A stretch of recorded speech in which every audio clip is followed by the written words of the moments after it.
Now, Dr. Burke, your research shows that if all of the United States had been fluoridated, that would mean about 70,000 extra deaths because of cancer per annum. Those are remarkable, impressive, and in fact rather disquieting figures. Could you shortly describe your research in this field and what results did you get from it?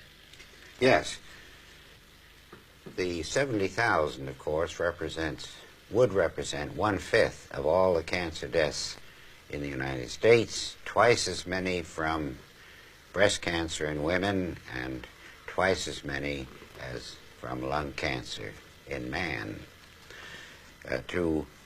Our studies involve comparing the deaths of all persons in the 10 largest fluoridated cities of the United States with the 10 largest non-fluoridated cities in the United States year by year. And we obtained a very remarkable curve, which you can see here perhaps. Here is the fluoridated, and here is the non-fluoridated set of 10 cities each. Here's where the fluoridation started, and before this time, both sets of cities were identical. But no sooner had fluoridation started than this curve began to go up, the deaths began to increase, so that this effect occurs very promptly within 1, 2, or 5 years. Now this, sir, is conclusive evidence that fluor kills because of cancer. It is one of the most conclusive bits of scientific and biological evidence that I have come across in my 50 years in the field of cancer research. Would this then, in your opinion, be the end of fluor in water, in drinking water? It should be the end, and in the United States, it should so be the end by federal law known as the Delaney Amendment, which says that anything found to induce cancer in man or animals cannot be legally put into the food or drink of man or animals. And so, and this is all less than 1 year old, so that it entirely changes any previous ideas of fluoridation that anyone may have had, because this is the first real indication of an important effect. Now, in this country, of course, the state of the dental state of the Union, the way people's teeth look, is incredible indeed. Would you say that stopping fluor had other effects than increasing the dental problems in this country?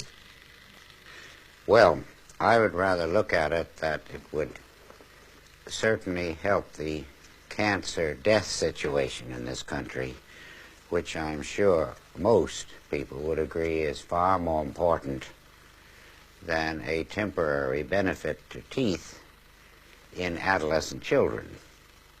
Now, this, you see, amounts to public murder on a grand scale. It is a public crime, it would be, to put fluoride in the drinking water of people. Now, the children of this cameraman and mine, sir, take fluor. Should we stop this immediately? Well, in my opinion, if they were my children, they would not take it anymore. I can only recommend for myself, but I would suggest to you that they stop it. Is there a difference in having fluor in drinking water or administering little fluor pills to children?